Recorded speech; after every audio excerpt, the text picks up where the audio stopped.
जय भीम. बुधवार दिनांक 10 सप्टेंबर 2025 सम्राट वाचनामध्ये हा दुसरा लेख आहे. लेखाचं शीर्षक आहे भटके विमुक्त इतिहास व समकाल. त्याचे लेखक आहेत डॉक्टर जगन्नाथ सावंत. भटके विमुक्त समाजाचा इतिहास हा अत्यंत जटिल आणि वेदनादायी आहे. भटके विमुक्त म्हणजे काय? या पाठीमागचा इतिहास काय आहे? भारतात भटक्या विमुक्त जाती जमातींची संख्या खूप असून ते संपूर्ण देशात विस्तारलेले आहेत. एका अथवा विशिष्ट भूप्रदेशात उपजीविकेसाठी स्थलांतर व वास्तव करणारे, आदिम माया स्वतंत्र रूढी व परंपरा जपणारे, निरक्षर सामाजिक व आर्थिकदृष्ट्या मागासलेला समूह म्हणजे भटके अशी त्यांची व्याख्या करता येईल. भटके विमुक्त म्हणजे कोण?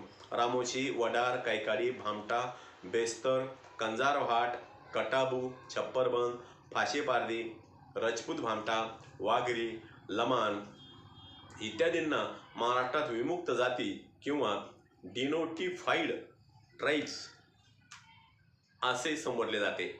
या प्रत्येक समाजाची वैशिष्ट्यपूर्ण व स्वतंत्र अस्तित्व आहे. प्रत्येकाची भाषा, स्वतंत्र व्यवसाय, रूढी परंपरा, चालीरीती, सण समारंभ, देवी देवता व विवाह संस्कार भिन्न आहेत. भटक्या जाती जमातीचा व्यवसाय स्थिर स्वरूपाचा नव्हता. जेथे काम मिळेल तेथे तात्पुरत्या स्वरूपात वस्ती करून आपला उदरनिर्वाह करत राहिले. एकंदरीत आर्थिक, सामाजिक व शैक्षणिकदृष्ट्या ते खूप वंचित राहिले. भारतीय ग्रामसंस्था जाती व्यवस्थेवर आधारित असल्याने भटक्या जाती जमातींना त्यात स्थान नव्हते. भटक्या समाजाची पाले व वस्त्या हे गावकुसाबाहेर असत. त्यांच्या झोपड्या ही बांबू व पालापासून बनवलेल्या असत. गावाकुसाबाहेर व जंगलात राहणारे हे भटके वन्य डुक्कर, वन्य मांजर, वन्य उंदीर व पक्ष्यांची शिकार करून आपली उपजीविका करत होते. आजही वडार, कैकाडी, माकडवाले व डोंबारी अशा समाजात डुक्कर व वन्य उंदीर हे आवडीचे मांसाहारी अन्न आहे आणि त्यांच्यामध्ये विद्यमान असणारी ही आदिम वारसा आहे. उंदीर मारतात म्हणून पूर्वी ग्रामस्थ येथील लोक त्यांना क्षता असे म्हणत. तसे डुक्कर, मांजर व अन्य वन्य उंदीर खातात म्हणून त्यांना श्वपच असेही म्हटले जाते. गावाकुसाबाहेर राहणारे हे भटके लोक गाढव, डुकरे व कुत्रे पाळतात म्हणून ग्रामसंस्थेतील लोकांनी त्यांना जवळ केले नाही. अतिशय मागास व दरिद्र अवस्थेत हा भटका समाज जगत होता. मध्य काळात अशी अवस्था नव्हती तर पूर्व काळापासून चालत आलेली ही शोषणाची पद्धत होती. अशी ही अवस्था वसाहतपूर्व, वसाहत काळ व भारत स्वतंत्र झाल्यानंतर काही दशके पुढे चालूच राहिली.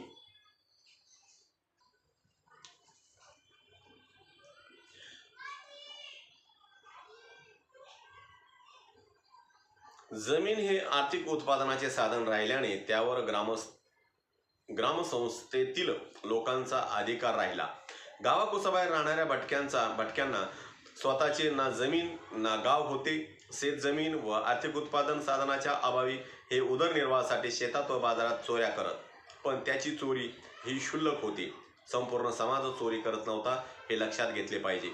गुन्हेगारी ही प्रवृत्ती सर्व धर्मातील काही लोकांमध्ये आढळते. पण गावात किंवा शहरात कुठे चोरी झाली ही पोटासाठी भटकणाऱ्या प्रामाणिक मजूर, भिक्षेकरी आदींना विनाकारण त्रास दिले जाते. ही वस्तुस्थिती आहे. शोषण व अत्याचारापासून त्यांना संरक्षण नाही. ब्रिटिश कायदा, सुव्यवस्था व आर्थिक धोरण, ग्रामसंस्थेतील वर्गांची वर्चस्ववादी भूमिका आणि भटक्या जाती जमातीकडे पाहण्याचा नकारात्मक दृष्टिकोन, आदिवासी व भटक्या जमातीचे बंड आणि 1857चा उठाव इत्यादी कारणाने 1871चा कायदा अस्तित्वात आला. तत्कालीन कायदा व सुव्यवस्था कौन्सिलचे सदस्य टी.व्ही. स्टीफन यांनी गुन्हेगारी जमाती कायदा पास करून घेतला होता आणि या कायद्याने देशातील 198 जाती जमातींना कायदेशीर जन्मजात गुन्हेगार ठरवले. 1871च्या कायद्याचे समर्थन करताना टी.व्ही. स्टीफन म्हणाले, भारतात जात ही जन्म व व्यवसायानुसार ठरते. गुन्हे करणे यांचा व्यवसाय असून तो बदलता येत नाही. वडील करत असलेला व्यवसाय त्यांची मुलेही करतात. अपराध अथवा चोरी करणे या जातीचा धर्म आहे. तो बदलत नाही. ग्रामसंस्थेतील जाती व्यवस्था व पारंपरिक व्यवसायाच्या आधारावर ब्रिटिशांनी आदिवासी व भटक्या जाती जमातींना जन्मजात गुन्हेगार ठरविलेले आहे. ब्रिटिशांचा आर्थिक हेतू व उपजीविकेसाठी भटकणाऱ्या प्रामाणिक व कष्टकरी जाती जमातींना गुन्हा असो किंवा नसो बंदिस्त केले गेले. 15 ऑगस्ट 1947 मध्ये भारत स्वतंत्र झाला, पण गुन्हेगारी कायद्याने वसाहतीत बंदिस्त असलेल्या भटक्या जाती जमाती आणि आदिवासी जमातींना सोडवण्यासाठी व्ही. राघवय्या यांनी विशेष प्रयत्न केले. राघवय्या तेलुगू प्रदेशातील एक स्वातंत्र्य सैनिक व नेते होते. सर्वप्रथम तेलुगू व तमिळ प्रदेशात काही स्वातंत्र्य सैनिक व नेत्यांनी 1871 च्या कायदा विरोधात लढा दिला. 1936-37 पासून राघवय्या गुन्हेगारी जमाती कायदा रद्द करण्यासाठी संघर्ष करत होते. राघवय्या यांच्या विशेष प्रयत्नामुळे 31 ऑगस्ट 1952 रोजी गुन्हेगार जमाती कायदा रद्द करण्यात आला. देशातील अनेक बंदिस्त वसाहतीतून आदिवासी व भटक्या जाती जमातींना मुक्त करण्यात आले, म्हणून हा दिवस त्यांच्या स्वातंत्र्य आणि मुक्तीचा दिवस होता. पण महाराष्ट्रातील बंदिस्त वसाहतीतून भटक्या जातींना सोडवण्यासाठी 13 ऑगस्ट 1961 चा दिवस उजाडावा लागला. पारंपरिक व्यवसाय व निवारासाठी ते एका गावातून दुसऱ्या गावात सतत स्थलांतर करीत राहिले. स्वातंत्र्यानंतरही गावात कुठे चोरी व दरोडे पडले तर पारंपरिक व्यवसाय करणाऱ्या व भटकणाऱ्या जातींना गुन्हा नसताना पकडून मारण्यात येत आणि त्यांच्या कुटुंबासह कारागृहात डांबले जात होते. 1952 मध्ये गुन्हेगारी जमाती कायदा रद्द करून त्या कायद्याचे रूपांतर सराईत गुन्हेगार कायद्यात करण्यात आले, पण भटक्या जातीवरील गुन्हेगारीचा शिक्का कायम राहिला. खेडे व शहरातील वर्गांचे भटक्या समाजाकडे पाहण्याचा नकारात्मक दृष्टिकोन व पोलीस रेकॉर्डमध्ये त्यांना सराईत व संशयित गुन्हेगार म्हणूनच पाहिले जाते ही वस्तुस्थिती आहे. भारत स्वतंत्र झाल्यानंतर व 1871 चा कायदा 1952 मध्ये रद्द होऊनही 1960-61 पर्यंत भटक्या जातींना वसाहतीतून मुक्त करण्यासाठी महाराष्ट्रातील समाजसुधारक व नेत्यांनी प्रयत्न केले नाही. या जाती जमातीच्या व्यथा या वेदना भारतीय समाजसुधारक विचारवंत व नेत्यांना कळाले नाही.